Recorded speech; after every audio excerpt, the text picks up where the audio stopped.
Welcome to AI Paperslop. Today we are looking at OpenForgeRL Train Harness Native Agents in Any Environment by researchers from Columbia, Dartmouth, and Microsoft Research. And if you are building AI agents right now, you already know the massive headache we're talking about today. The deployment mismatch. Exactly. Modern deployment harnesses, things like Claude Code or OpenClaw, are these incredibly complex, stateful multi-process systems. But open source RL stacks just cannot handle them natively. So OpenForgeRL solves this by completely decoupling training from inference. Right, using that lightweight proxy in a Kubernetes orchestrator. Yeah. They run the agent rollouts in remote cloud containers. And by taking a Qwen3VL AP thinking backbone and training it directly inside its native deployment environment using gRPO, the resulting models like OpenForgeClaw and OpenForgeGUI are just outright destroying much larger open models on benchmarks like ClawEvil, OSWorld, and WebVoyager. It's honestly a structural shift that fundamentally changes how you design an agent pipeline. I mean, the standard operating procedure for, the last 2 years, it's been optimizing models inside these highly simplified, almost toy environments. Just to get the RL math to actually work. Exactly, you had to strip everything down. But this paper proves you can finally optimize models inside the chaotic, stateful software ecosystems where they actually live and operate. To really appreciate the engineering hurdle they cleared here, you have to look at that train-deploy mismatch that ML engineers are currently struggling with. Because say you're building a standard RL training stack using something like VRL. Right, VRL is great, but it's mathematically elegant, right? It expects a perfectly clean turn-taking environment. It wants a discrete state tensor, an action, and a scalar reward. You take a step, you get a number. Yeah, but real-world deployment harnesses like Codex or browser use agents are, there's absolutely nothing clean or discrete about them. No, it's like training an autonomous driving model in a sterile, 2D simulator, but expecting it to seamlessly control a real 18-wheeler in a blizzard. That is actually a perfect analogy. Because mathematically, the deployment environment is just an engineering nightmare. These harnesses manage asynchronous multi-threading, right? Yeah. They execute background processes that literally change the environment state while the model is still thinking. They're managing memory, they're compressing context when out on the fly. Formatting these massive system prompts that change dynamically. Exactly. And when you try to hard code that level of complex software engineering directly into a standard RL loop, the training code base just chokes. I mean, the memory overhead alone of running a real web browser alongside your RL loop will crash your nose. Which is why, prior to this, researchers were forced to use those proxy environments. Strip it down, build a fig simulator. Right. You'd spend weeks engineering this fake, simplified version of your agent's ecosystem just to avoid out-of-memory error. But the glaring issue there is that the model never actually learns the quirks of the real harness.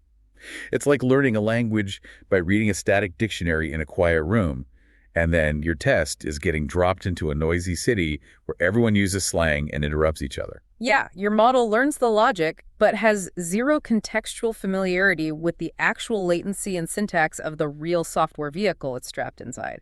It fails in production because of the plumbing. So looking at the OpenForge architecture diagram, it seems like they solve this not by writing better proxy environments, but by pulling off this massive magic trick on the deployment harness itself. They use this, they call it a lightweight proxy. Yeah, the proxy is mechanically brilliant. Because it doesn't modify the harness code at all, right? Oh. It's essentially intercepting the network traffic and spoofing an API endpoint. That's exactly it. It sits directly between the agent model and the deployment harness.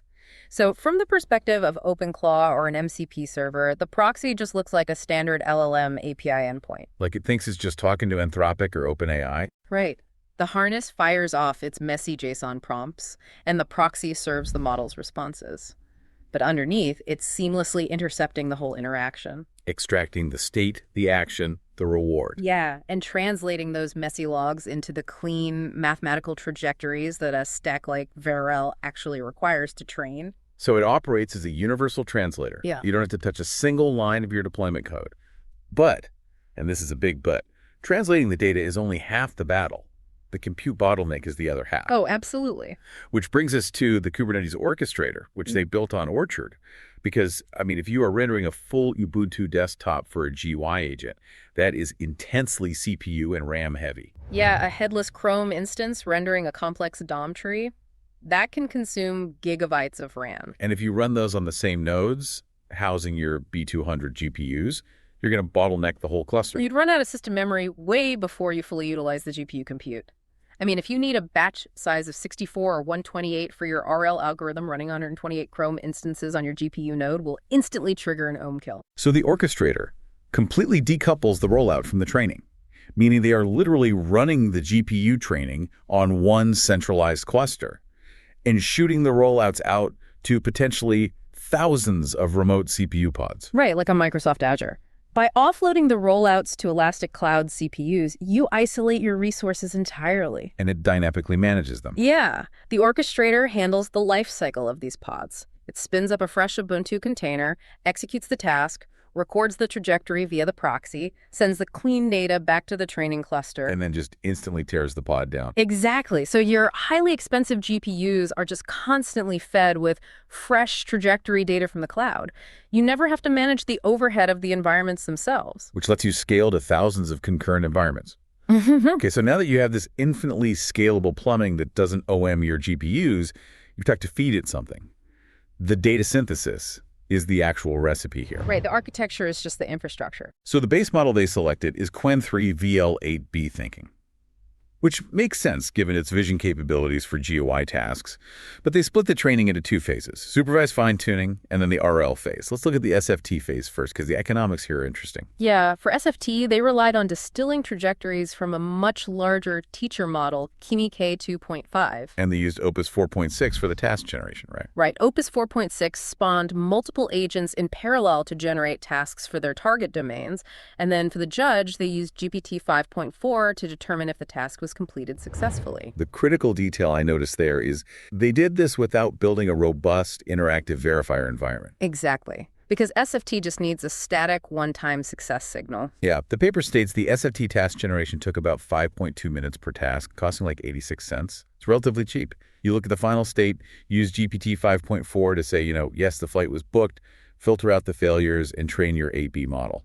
Right, you're just showing the model a successful script to imitate. But then you hit the RL phase, and the pipeline completely changes. Right, they shift to GRPO group relative policy optimization, trained across 8 B200 GPUs with a batch size of 8 and a group size of 8. And just for anyone configuring these runs, GRPO is vital here because it eliminates the need for a separate critic model. Which saves massive amounts of VRAM. Oh, huge amounts, especially when you're dealing with vision language models.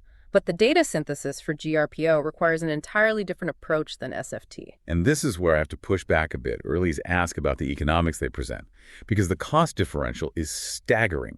To synthesize the RL data, they had to build a full test and refine loop for a robust verifier. The time per task jumped to 16.1 minutes, and the cost skyrocketed to $4.36 per task. That is 5 times more expensive than the SFT data just to get a reliable reward signal.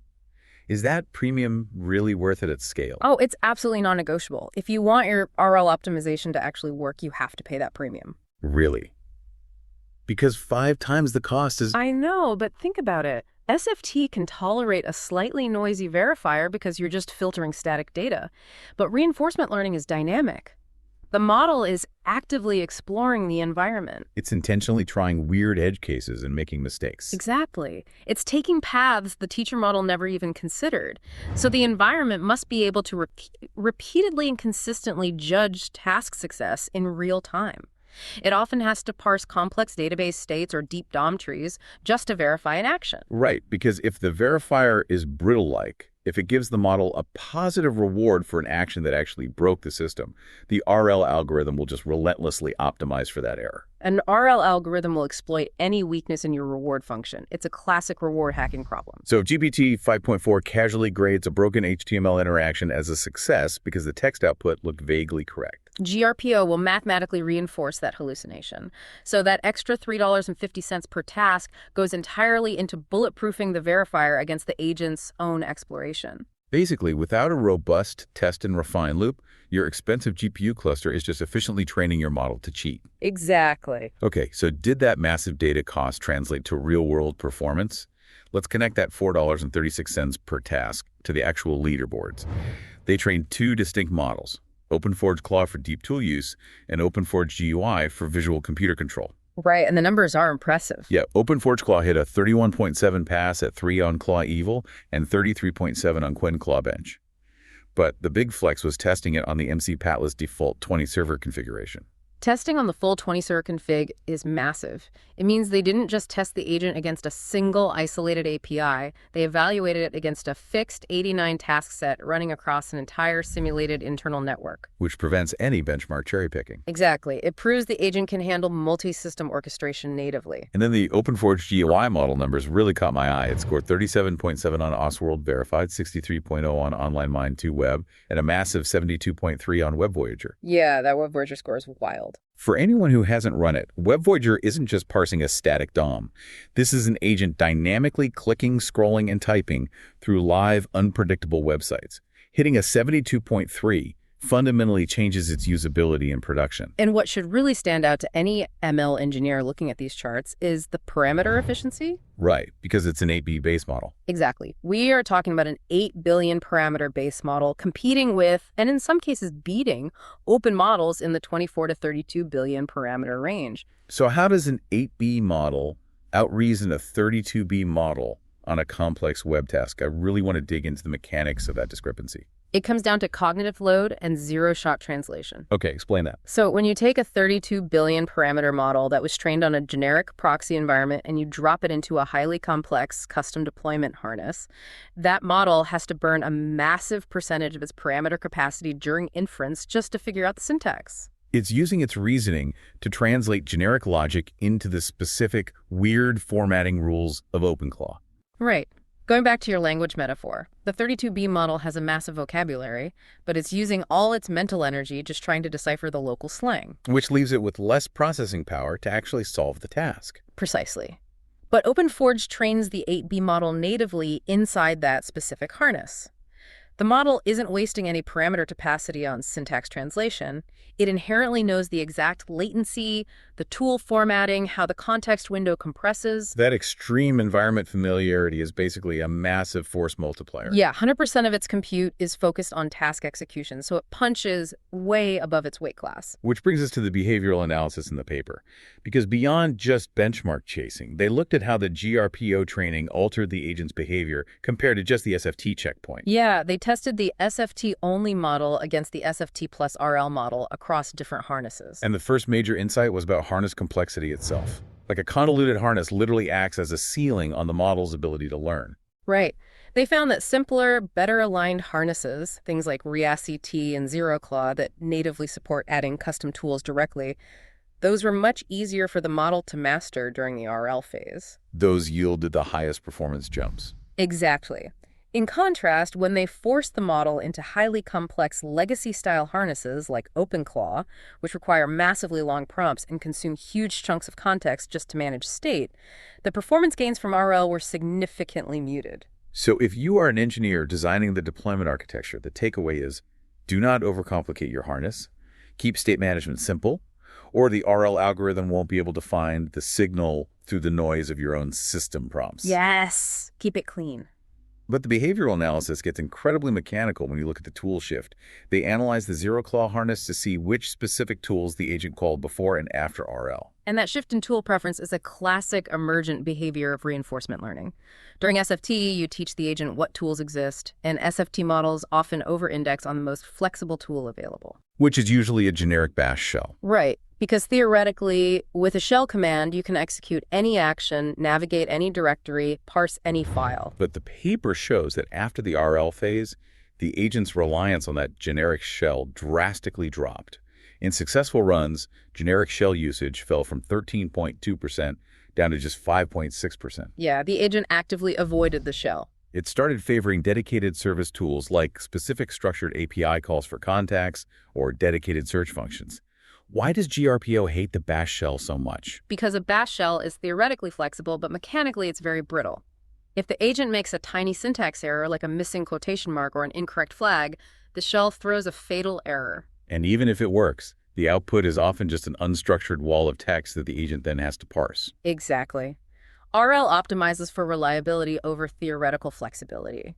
Through trial and error, the reward signal teaches the model that while the bash shell is a universal key, it breaks half the time. Whereas a dedicated API tool expects strict parameters and returns clean, structured JSON data. Right.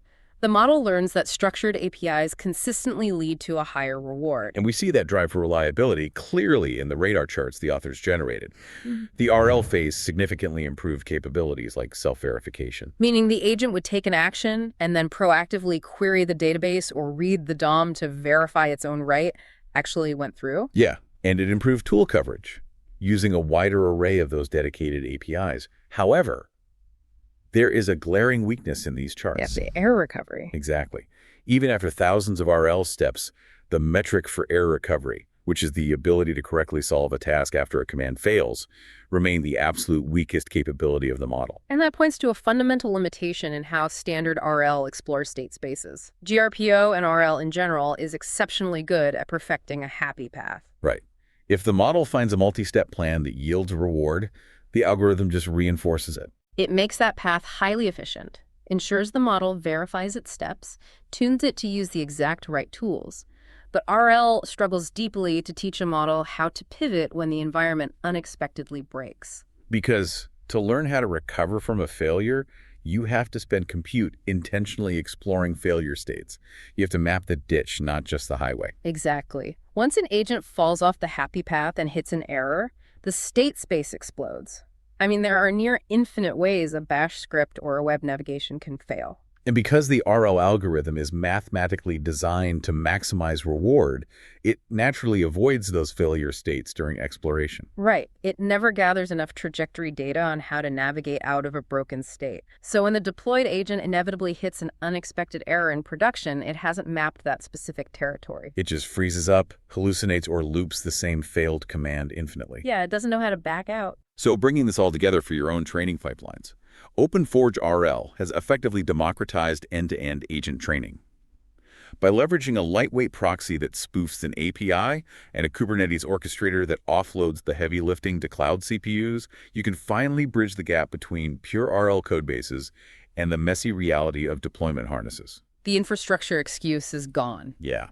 You no longer have to build sterile proxy environments. You can train the agent exactly where it will operate, which this paper definitively proves is the key to getting an 8B model to punch like a 32B model. The tooling now exists to achieve environment-native training at scale without melting your GPU cluster. So the focus really shifts entirely to the quality of your verifier and the simplicity of your harness design. Which brings us back to that lingering weakness regarding error recovery. If environment-native RL gives us agents that are highly reliable, ruthlessly efficient, and specialize on the happy path, but they still freeze up the moment an API throws a 500 error? Yeah. How do you solve that? That's the million-dollar question. Do we need fundamentally new exploration algorithms that mathematically force the agent to plunge into failure states during training, or do we just need to synthesize a massive new breed of targeted failure recovery SFT data to explicitly show the model how to back out of a dead end? We've successfully taught the model how to drive the vehicle natively. Now we have to teach it how to steer out of a skid. Something to chew on as you design the data mixture for your next run. Thank you for joining us for this deep dive on AI Paper Slop.